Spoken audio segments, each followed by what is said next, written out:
Y este mensaje vamos a irnos desarrollándolo por partes. Quiero darte la primera palabra del título de este mensaje: santidad. Y tal vez con esta palabra perdí a la mitad del auditorio, ¿no?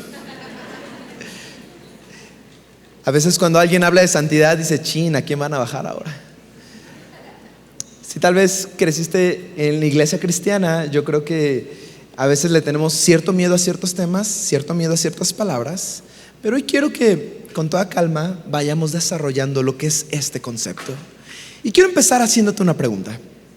¿Qué piensas? ¿Qué ideas vienen cuando escuchas esta palabra, santo? Cuando alguien dice santidad. Tal vez algunos piensan en esta palabra como un sinónimo de portarse bien. Llega un momento en la vida en el que asistes más a funerales que a bodas, y de repente en los funerales suelen haber estas frases: es que era una santa, se quitaba el pan de la boca y nos lo daba a nosotros. O de repente es que era un santo el hombre, no mataba ni una mosca. Y de repente tenemos asociado la palabra santidad con buenas acciones, con portarse bien, con una persona que no se mete en problemas, con alguien que es tan bueno, tan bueno, tan bueno que no hace nada para no hacer algo malo. Y de repente tenemos ese concepto. Otros, tal vez viniendo de la iglesia tradicional, piensan en la palabra santo desde la perspectiva de, bueno, fueron hombres, mujeres, personas que no se quisieron, ni siquiera sé cómo se llaman, pero tienen una maravillosa estatua por aquí. Y bueno, pues ya, final. A veces pensamos en santos como personas tal vez muy ilustradas, muy iluminadas por el cielo, pero que de alguna forma, pues yo no soy así. Es más, yo trabajo en la Merced, ¿no? Entonces, eso como camino 3, 4 calles y ya pegué como 5 veces, ¿no? ¿Santo? ¿Yo santo? Ellos eran santos, pero yo no. O tal vez simplemente es una palabra que es religiosa, que dices, solamente existe y la escucho y la digo en la iglesia, pero en mi vida ordinaria, ¿qué tiene que ver? Hoy quiero que desarrollemos este concepto y nos demos cuenta de que santidad es tal vez más allá de lo que alguna vez habías creído, y que la santidad implica más allá de lo que tal vez tenías concebido. Hay un libro que me encanta, yo lo leí cuando era adolescente, lo escribe el doctor Lucas Lees y se llama Diferente. Si algún día tienes la oportunidad, léelo. Y él desarrolla este concepto de santidad, y hay una frase con la que arranca este libro que me gusta mucho. Quiero compartirla contigo. Santidad es la belleza de alcanzar nuestro potencial en lugar de arruinar nuestro destino. Y tal vez no te esperabas algo así. ¿Qué tiene que ver? Es lo que vamos a ir desarrollando. Creo que dentro del contexto cristiano, hablar de santidad en ocasiones pareciera sinónimo de hacer o decir una extensa lista de cosas que el cristiano no debe hacer. En la iglesia tal vez te dieron a entender que un buen cristiano es aquel que no miente, no roba, no va a fiestas, no baila, no se emborracha. No sé si te ha pasado. A mí me ha pasado, pero estás platicando con alguien, de repente llega a este punto: oye, ¿eres cristiano? Y tú dices: claro que sí. Oigan, ¿y por qué ustedes no van a fiestas? Oye, ¿por qué ustedes los cristianos no bailan? ¿Por qué los cristianos no toman? Ni siquiera un vinito, dice.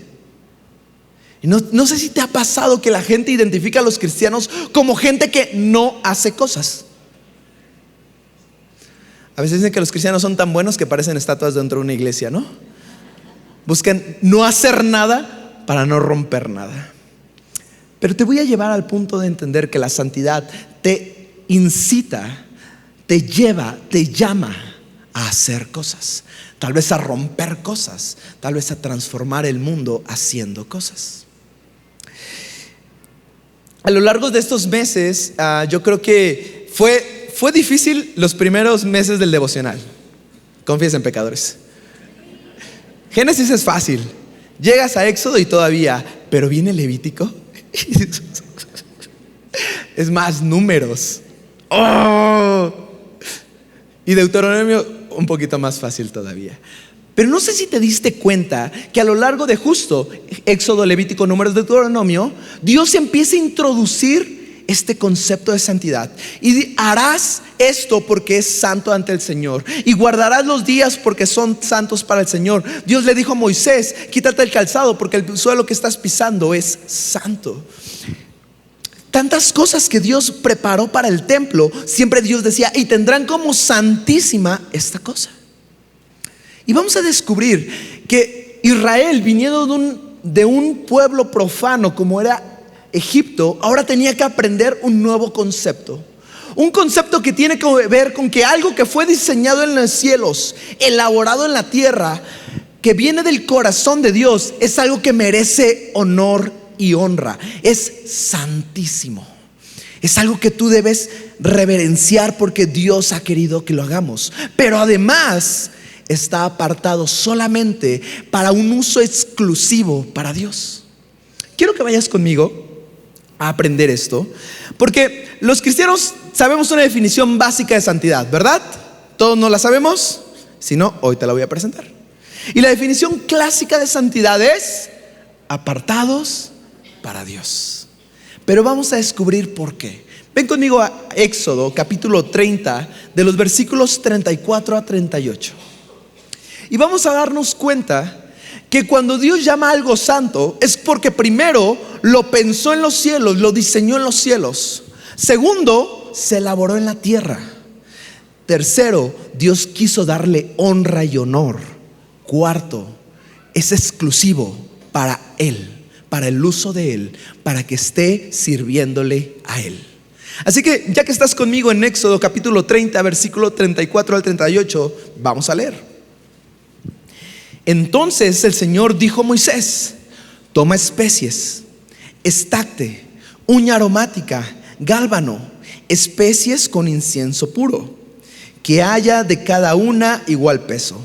Con ello harás incienso, un perfume, obra de perfumador, sazonado, puro y santo. Y me encanta porque Dios está dictando una receta de lo que se va a convertir el incienso que se presenta en las ofrendas delante de Dios.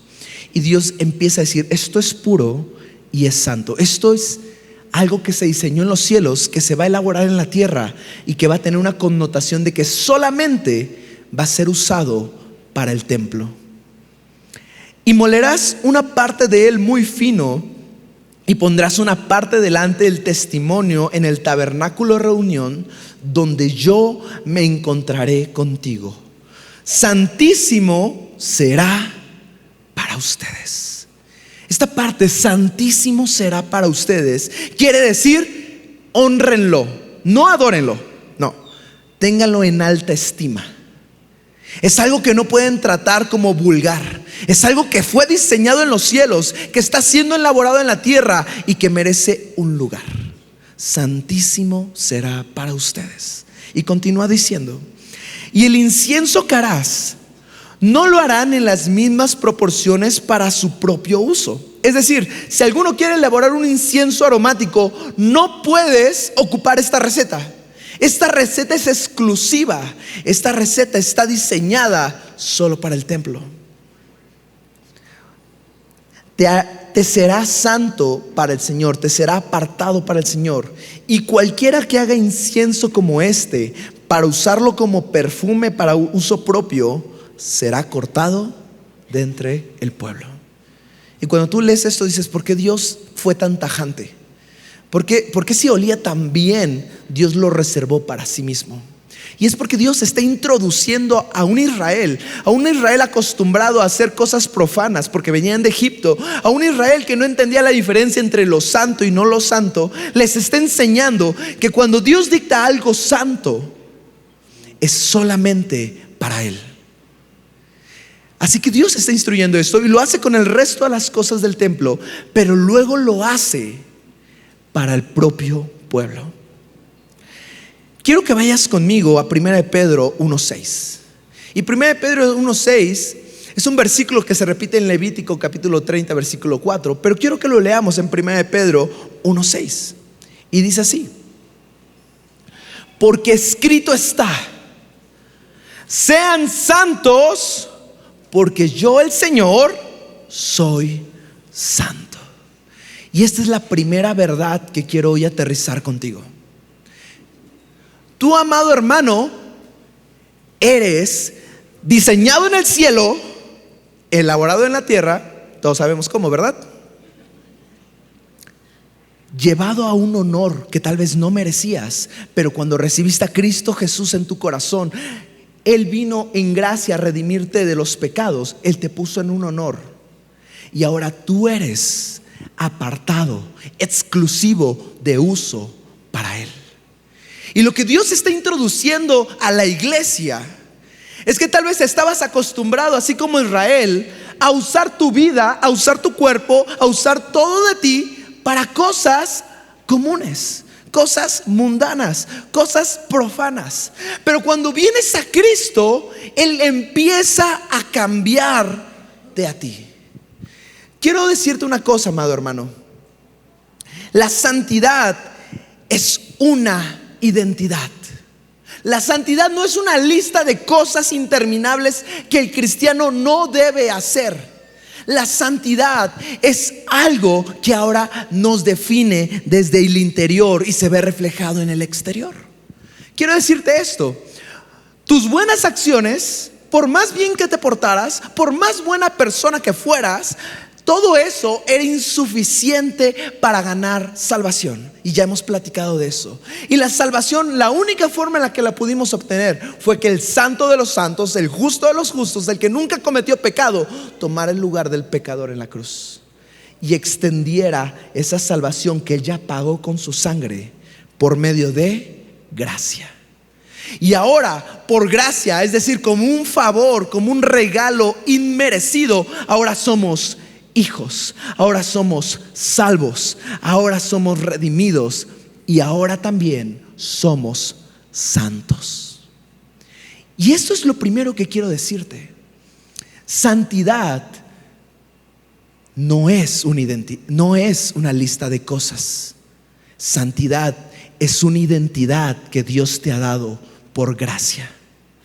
Yo creo que la educación teológica que recibimos de la iglesia tradicional nos hacía pensar que los santos eran personas únicas y exclusivas, uno en un millón, aparece uno cada cuando, ¿no? Pero cuando vas a la Biblia te das cuenta que Dios está llamando a todos los que en Él creen, a todos los que le han recibido como Señor y Salvador, a ser santos, a ser los santos de Dios. Y a veces es difícil de recibir eso. ¿Por qué? Porque a veces el enemigo susurra a nuestro oído: ¿cómo vas a ser santo? Yo sé lo que hiciste. ¿Cómo vas a ser tú santo si ve tu vida? ¿Cómo piensas siquiera que tú puedes alcanzar santidad si ni siquiera has podido vencer los pecados en ti? Pero así como la salvación no la obtuvimos porque lo mereciéramos, no la obtuvimos por las buenas acciones que hiciéramos, ser santos no es algo que obtuviste por tu buen comportamiento. Ser santo es parte de la promesa de Dios cuando tú arrepentiste de tus pecados y recibiste al Señor como Salvador en tu vida. Ese es el cambio más grande que todo cristiano tiene que entender. Tú eres santo. En un proceso constante, el Espíritu de Dios te lleva a vencer pecados. Todos estamos luchando con pecados, ¿verdad? Dios quiere darte el poder para vencer esos pecados. Dios te está metiendo en un proceso constante. Tú estás en una lucha diaria en contra de tus deseos pecaminosos. Pero tú eres santo. No porque lo merecieras, sino porque a Él le plació hacerlo. Mientras estaba preparando este estudio, llegué a un libro que se llama La Santidad de Dios, de uno de los teólogos modernos más grandes que hemos tenido, R.C. Sproul. Y hubo un texto que me encantó y quiero leerlo contigo. Te va a aparecer en la pantalla, pero leámoslo juntos. La búsqueda de la santidad es una tarea imposible bajo nuestras propias fuerzas. Pero Dios ha provisto una manera de encontrarla a través de su Hijo.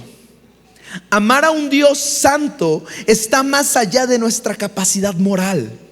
El único tipo de Dios que podemos amar con nuestra naturaleza pecaminosa es a un Dios profano, un ídolo hecho con nuestras propias manos, a menos que seamos nacidos del Espíritu de Dios, a menos que Dios derrame su amor santo en nuestros corazones, a menos que Él en su gracia se incline a cambiar nuestros corazones, no le amaremos. Él es quien toma la iniciativa de restaurar nuestras almas. Sin Él no podemos hacer nada justo. Sin Él estaríamos condenados a la separación eterna de su santidad. Podemos amarlo solo porque Él nos amó primero. Amar a nuestro Dios santo requiere de gracia. Una gracia lo suficientemente fuerte como para atravesar nuestros corazones endurecidos y despertar nuestras almas moribundas. Y eso Cristo ya lo hizo. El primer punto de este mensaje, amado hermano, es que tú ya eres un santo. Y como eres un santo y el Espíritu Santo está en tu vida, ahora puedes ponerle cara, puedes plantarle cara al pecado. Pero ¿sabes una cosa? Si tenemos una idea equivocada de lo que es santidad y la creemos demasiado lejana para nosotros, demasiado abstracta o incluso intrascendente para la vida real de todos los días, entonces se paralizará nuestro crecimiento espiritual y nos conformaremos simplemente con la tediosa y aburrida santidad de omisión, esa que solo tiene que ver con no hacer ciertas cosas por temor o costumbre. Por años la iglesia ha enseñado: no hagas esto. ¿Quieres ser bueno? No hagas esto. Y aunque es verdad, dejamos de pecar, nos abstenemos de pecar, luchamos contra el pecado porque anhelamos agradar a Dios. Dejamos el pecado a un lado, vencemos a las tentaciones porque ahora comprendemos que Dios me ha llamado santo. Entonces Dios sabe que yo puedo llegar a esa estatura que Él ya me ha dicho. ¿Sabes? Es importante luchar contra el pecado. Es importante reconocer delante de Dios y decirle: Dios, estoy pecando con esto, pero hoy entiendo que me estás llamando a ser lo que tú ya dijiste que soy. Soy santo, soy uno de los santos en Cristo. Quiero que ese punto se quede muy grabado en tu corazón, porque definitivamente es la mitad de la historia y es la mitad que siempre hemos contado. Pero hoy quiero ponerte en la mesa lo que corresponde a los santos. Un santo no solamente es el que tiene que cumplir una lista de nos. Un santo en realidad es el que tiene el futuro y el propósito y el poder de Cristo por delante, con un acceso garantizado por medio de Jesús. Y eso es lo que quiero llevarte. Vamos a Santiago 4:17. Este versículo, cuando yo lo leí hace muchos años, me rompió. Porque creo que como un adolescente que era en esa época, me fanfarroneaba, me sentía muy orgulloso de decir: no peco. Pero este versículo me llevó al otro nivel. Aquel pues que sabe hacer lo bueno y no lo hace, le es pecado. Creo que el Espíritu Santo en tu vida te ha hecho comprender qué cosas son directamente pecado, ¿no? Fornicar, robar, adulterar, mentir, traicionar. Y creo que todos, por el poder del Espíritu, ahora podemos identificar que esas cosas que hacíamos estaban mal delante de Dios. Y Dios te da la capacidad para dejarlas de hacer y vencer el pecado. Pero ahora necesitamos entender qué cosas son buenas y no estamos haciendo. La historia de la humanidad está escrita por cientos de hombres de fe, cientos de santos que comprendieron que había cosas buenas que no estaban haciendo. No es promoción, pero todos conocen el nombre de Colgate. Maravilloso. ¿Sabes la historia de Colgate? Bueno, las pastas no tienen nada que ver. Él era un hombre que entendió que había huérfanos y que nadie los estaba atendiendo y que cientos de personas, niños, estaban muriendo. Y entonces él, con todo lo que tenía, fundó un orfanatorio. Tuvo una fe. Había días que no había nada, absolutamente nada de dinero, y él oraba: Dios, me has dado un fuego en el corazón por estos niños sin hogar. Y si tú me has dado este fuego, tú vas a responder a las necesidades. Y entonces es un hombre que empezó a ver milagros, empezó a ver cómo nunca faltó comida, no solo para él, sino para cientos y hasta miles de niños que pasaron por la Fundación Colgate, este orfanatorio que él creó, no con el fin de ser humanista, sino con el fin de que cada niño que estuviera ahí conociera a Cristo, dependiera de Cristo. Y con los años los herederos de Colgate fundaron el monstruo que tú conoces. Y varios de ellos siguen vivos y varios de ellos siguen sembrando en el reino. La historia de la humanidad está escrita por hombres y mujeres, por santos como tú y yo, que comprendieron que había cosas buenas que no se estaban haciendo. Uno de los escritores que a mí más me gusta es Tolkien. Voy a decir esto: ¿alguien conoce El Señor de los Anillos? Tal vez las películas no son la mejor referencia, pero la historia que escribió Tolkien, él vivió la Segunda Guerra Mundial. Él junto a C.S. Lewis vivieron la Segunda Guerra Mundial. Eran amigos. Y cuando regresa Tolkien, se da cuenta que está frente a él un mundo devastado, sin esperanza. Y entonces, sabiendo que Dios le había dado dones buenos, empieza a escribir una de las historias más largas. Si has leído El Señor de los Anillos, dices: no manches. Y todavía se aventó el Silmarillion y un chorro de apéndices. Eso ya es para los muy frikis. Pero cuando tú lees Tolkien, te das cuenta de un hombre que comprendía que en el mundo había maldad, pero que Cristo quiere usar hombres comunes, hombres débiles, como fueron los hobbits, para hacer misiones casi imposibles en contra de la maldad. Y a él se le conoce como el padre de la fantasía moderna en el inglés. Fue tal el impacto de un hombre que sabía que había algo bueno que hacer y no se estaba haciendo, escribir sobre la esperanza, aún usando un género literario que la iglesia no entendía que existía. La película no es la mejor referencia, pero ¿conoces Matrix? ¿Sabías que el libro lo escribió una hermana cristiana?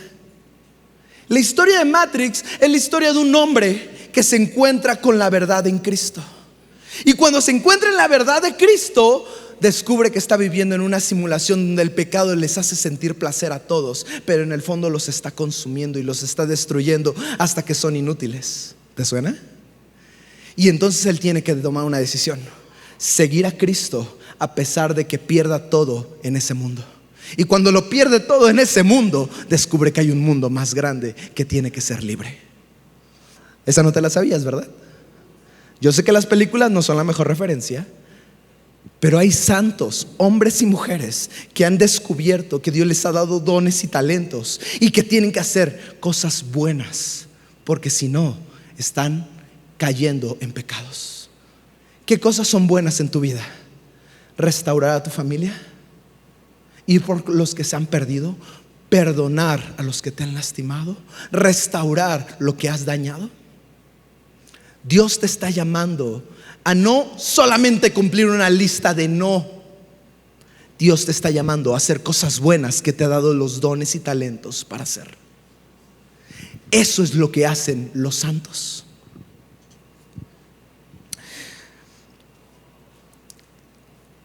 Quiero que vayas conmigo a 1 de Pedro, desde el versículo 3 al 21. Hace unos minutos leímos solamente el versículo 16, pero ahora quiero que leamos todo el pasaje completo.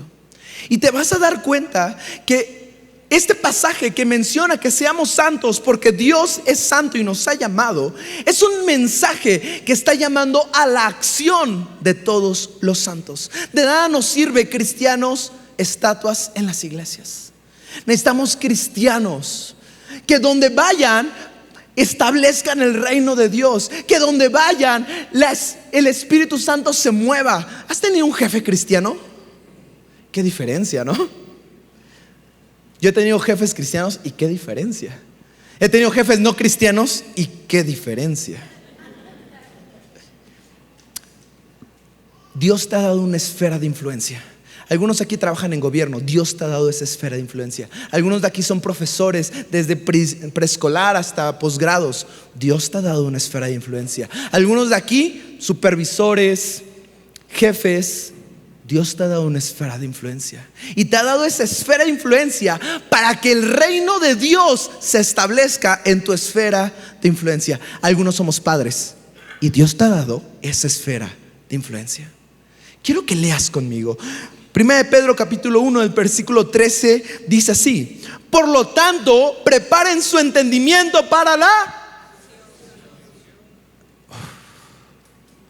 De nada nos sirve solamente saber. De nada me sirve saber la infinita lista de cosas que no hacen los cristianos. Dios quiere que entiendas y actúes. Sean sobrios en espíritu. Voy a decir esto: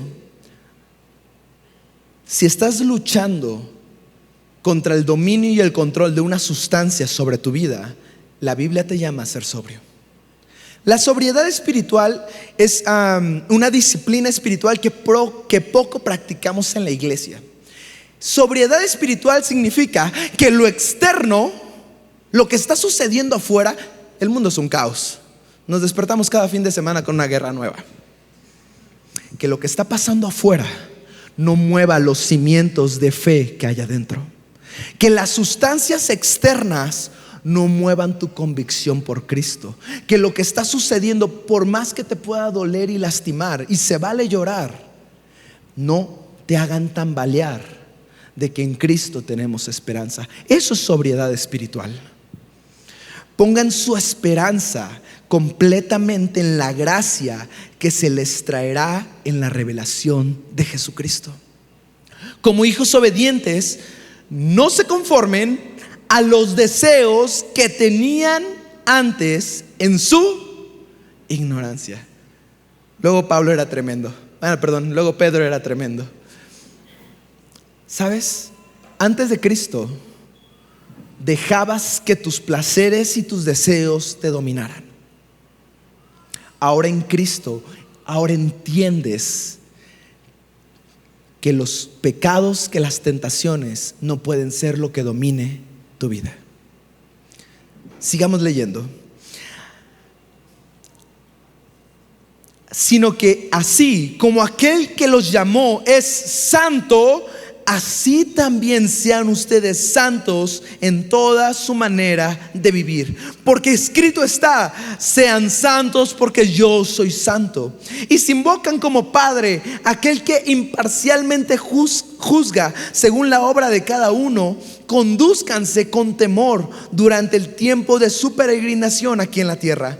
Ustedes saben que no fueron redimidos de su vana manera de vivir, heredada de sus padres, con cosas perecederas como plata y oro, sino con la sangre preciosa como de un cordero, sin tacha, sin mancha, la sangre de Cristo.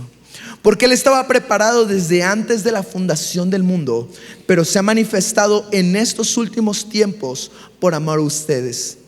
Por medio de Él son creyentes en Dios, que lo resucitó de entre los muertos y le dio gloria, de manera que la fe y la esperanza de ustedes sean en Dios. Me encanta este pasaje porque donde leímos ser santos porque Él es santo, hay un llamado a la acción, hay un llamado a hacer cosas que los santos les corresponde hacer. Y creo que ese es el gran cambio que la iglesia necesita. La iglesia no necesita buenas personas. La iglesia no necesita tipos, hombres y mujeres que se porten bien. nos portamos bien, hacemos cosas buenas, luchamos contra el pecado, dejamos de pecar porque lo queremos agradar a Él. Pero ese no es el objetivo. Luchamos a diario contra nuestros impulsos pecaminosos porque sabemos que Dios nos ha dicho: eres santo, y yo me lo estoy creyendo. Y como soy santo, tengo la capacidad de luchar contra lo que antes me hacía caer. Pero ¿sabes? La santidad lleva a todo cristiano a la acción, a todo cristiano a hacer lo que los santos deben hacer. Los evangelios no nos dicen muchas cosas de las que Jesús no hizo. O sea, los judíos tenían deportes y la Biblia no le interesa decirnos si Jesús jugaba un deporte o no. Los judíos tenían instrumentos musicales y la Biblia no le interesa decirnos si Jesús tocaba la lira, el arpa. Son cosas que no le interesa decirnos. Pero los evangelios están llenos de cosas, de historias, de lo que Jesús sí hizo. Jesús resucitó muertos. Jesús sanó personas. Jesús restauró corazones. Jesús restituyó lo que el enemigo había robado en sanidad, en poder. Y eso es lo que a los santos nos corresponde hacer. Vamos a ir cerrando. Vamos a leer un último pasaje, Lucas 4, versículo 18 al 19. Esta es una declaración de lo que Jesús nos dice a nosotros que sí debemos hacer. ¿Sabes? Hay un chiste clásico. A veces tenemos familiares enfermos y lo primero que dicen es: llámale al pastor para que venga a orar. Es que a él el Señor sí lo escucha. A veces en las fiestas de 15 años o bodas ponen a la familia pastoral al lado del familiar más complicado que tenemos, ¿no? Chicle y pega. Él sí trae unción. A veces hacemos ese tipo de cosas. Yo sé que los pastores lo hacen con amor y te van a decir que sí. Pero a veces hacemos ese tipo de cosas porque pensamos hacia adentro de nosotros: es que yo sé que no estoy bien con Dios. Es que yo sé que si oro, tal vez Dios no me escuche porque yo sé que en mi vida hay pecado. Dejamos de pecar, luchamos contra el pecado, vencemos al pecado para que en nuestra vida no haya nada que estorbe al Espíritu Santo de hacer la obra. Dios quiere usarte a ti para ir a orar por tu familiar y que en tu oración el poder de Dios se manifieste. Dios te quiere usar a ti para ir con ese familiar que es complicado y con una revelación del cielo hablarle a su corazón, y que tal vez es el momento correcto para que su corazón se incline a Dios. Dios te quiere usar a ti para restaurar las relaciones que se han quebrado. Dios quiere hacerlo contigo. Y luchamos contra el pecado y quitamos el pecado de nuestras vidas para que no haya nada que estorbe al poder de Dios. Pero Dios te está llamando a hacer lo que a los santos les corresponde hacer.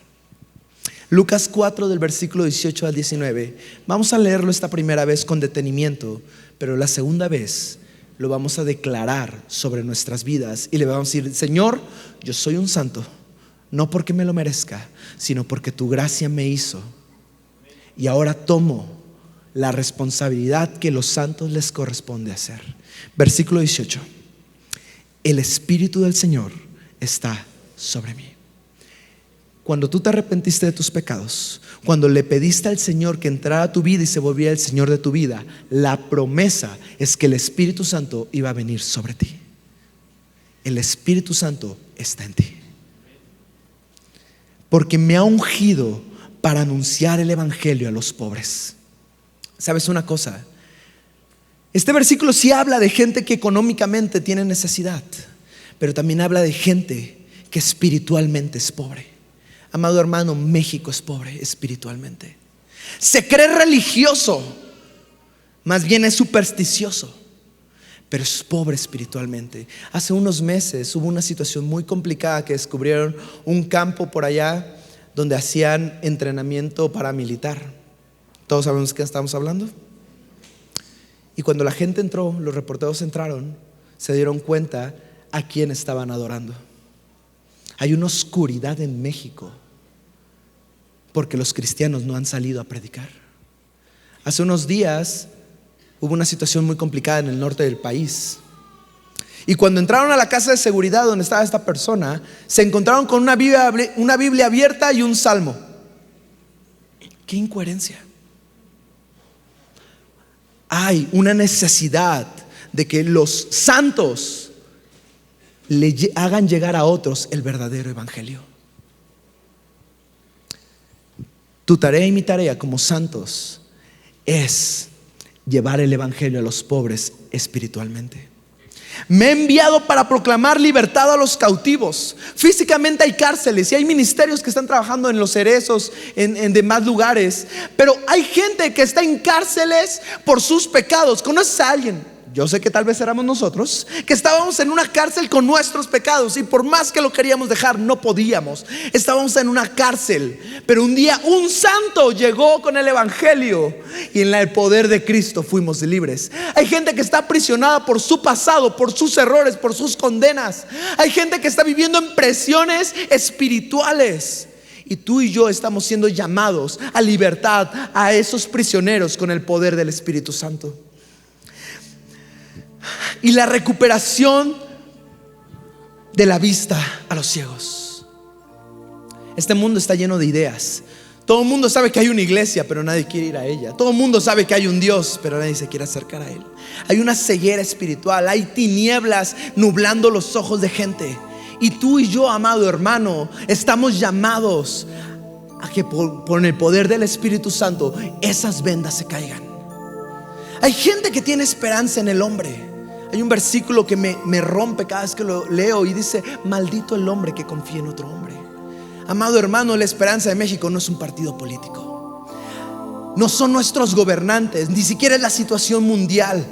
Nuestra esperanza es que Cristo llegue al corazón de cada uno y sean transformados cada uno.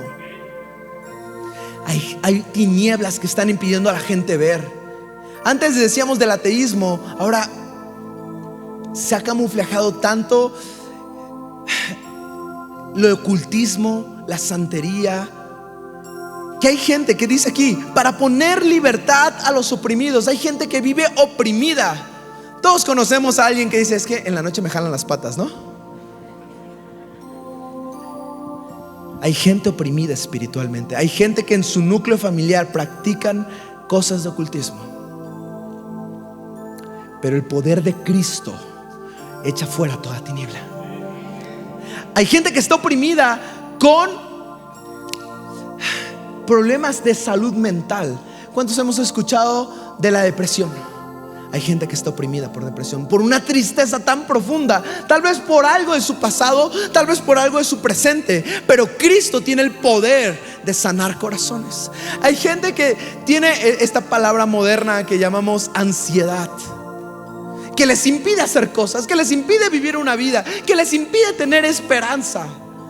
Pero Dios ha llamado a los santos a traer libertad a los oprimidos y a proclamar el año favorable del Señor. El mundo es un caos. No sé si Cristo viene pronto, yo digo amén. Pero hay gente que no quiere continuar en la vida. ¿Para qué me esfuerzo en la vida? ¿Para qué sigo avanzando en la vida si todo va de peor en peor? Hay gente que no tiene esperanza en un futuro, pero tú estás llamado a proclamar el año favorable del Señor. Que aunque el mundo se esté derrumbando, mi esperanza está firme en los cielos. Los santos no son gente que tiene una lista de check. Hoy no mentí, hoy no robé, hoy no hice cosas malas. Los santos son gente que ha comprendido que si Jesús dijo: estas cosas harán y aún mayores podrán hacer, porque el Espíritu Santo estará en sus vidas. Yo tomo ese compromiso en mi vida. Amado hermano, tú eres un santo. Tal vez tu nombre nunca se ha recordado. La historia de la iglesia en el primer siglo, segundo siglo, cuando Nerón perseguía a la iglesia, está llena de hombres y mujeres que murieron en el Coliseo romano, que murieron quemados en hogueras humanas. Son nombres que nunca recordaremos hasta que llegamos al cielo. Pero gracias a esos hombres, el cristianismo explotó. La gente veía: ¿cómo es posible que ellos mueran sin miedo a la muerte? ¿Cómo es posible que enfrente de sus verdugos les digan: te perdono? No estamos llamados a ser famosos. Estamos llamados a hacer lo que los santos hacen: amar, perdonar, restaurar, traer libertad, proclamar el evangelio de Cristo. Así que vamos a terminar hoy. Te voy a pedir que pongas de pie si quieres conmigo declarar esto sobre tu vida.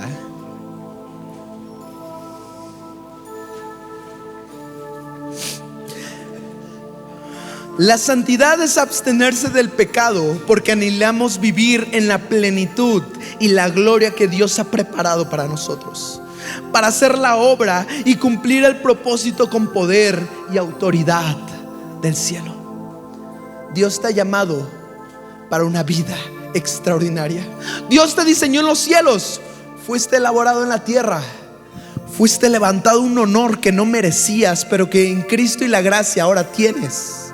Y ahora eres exclusivo, eres apartado para lo que Dios quiere hacer en tu vida. Si tal vez no sabías cuál es el propósito de tu vida, hoy te acabo de decir lo que Jesús le mandó a todos los santos como propósito en la vida. Y créeme que si vives este propósito, será más que suficiente. Vamos a leerlo una vez más. Vamos a proclamarlo en nuestras propias vidas y vamos a orar. Si hoy estás batallando con un pecado, vamos a entregárselo al Señor y vamos a pedir fuerzas al Espíritu Santo para vencer al pecado. Y después vamos a orar que en nuestras vidas podamos ejercer el ministerio de los santos. Así que lee conmigo. ¿Listos? El Espíritu del Señor está sobre mí, porque me ha ungido para anunciar el evangelio a los pobres. Me ha enviado para proclamar libertad a los cautivos y la recuperación de la vista a los ciegos, para poner en libertad a los oprimidos, para proclamar el año favorable del Señor. Espíritu Santo de Dios, hoy clamamos a ti. Tú estás en nosotros. Así que Dios, si hay algún pecado en mi vida, hoy lo pongo delante de ti. Y este es tu momento. Dile: Señor, este es el pecado con el que estoy luchando y he luchado, pero ahora entiendo que he sido llamado a ser santo, no porque me lo merezca, sino porque fue gracia. Así que Espíritu Santo, te pido que me revistas de poder para decirle no a las tentaciones, para vencer los hábitos pecaminosos, para poder tener victoria sobre los pecados que hoy en día me tienen aprisionado. Porque soy santo, soy escogido, soy perteneciente a ti, Jesús. Y Dios, gracias por tu iglesia, porque somos los santos y somos escogidos para hacer lo que los santos deben hacer. Así que oro para que el poder del Espíritu esté sobre cada uno de ellos, de tal manera que cuando vayan, anuncien el evangelio a todo aquel que lo necesita. Y todo México te necesita, para poder traer libertad a los que están cautivos. Hay gente que está cautiva en sus pensamientos, en sus emociones, en sus heridas del pasado, en sus pecados del presente, pero por el poder del Espíritu va a haber libertad. Los santos serán los que lleven y proclamarán milagros de vista a los ciegos. Orará la iglesia y los enfermos serán sanados. Orarán cada uno y milagros acontecerán, porque el Espíritu Santo está sobre nosotros. Y veremos libertad a los oprimidos en el nombre de Cristo Jesús. Y cualquiera que carece de esperanza podrá recibir una enseñanza de que este es el año favorable del Señor. Así que Dios, te decimos a ti: yo soy un santo y voy a hacer lo que los santos deben hacer: cumplir tu llamado y propósito en nuestras vidas. En el nombre de Jesús, amén.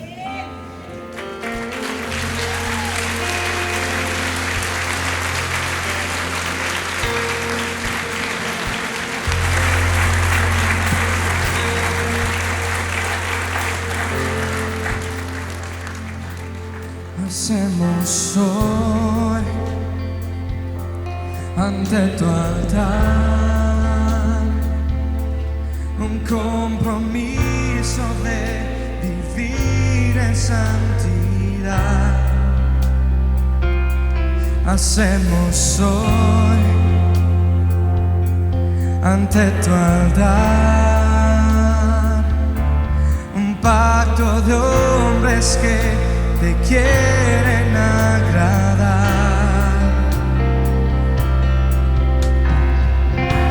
Con manos limpias, corazón puro para ti.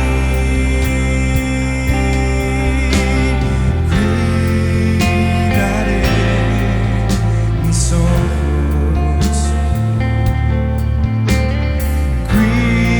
cuidaré mis manos, cuidaré mi corazón de todo lo malo, de todo lo vano. No te quiero fallar jamás. No te quiero fallar jamás.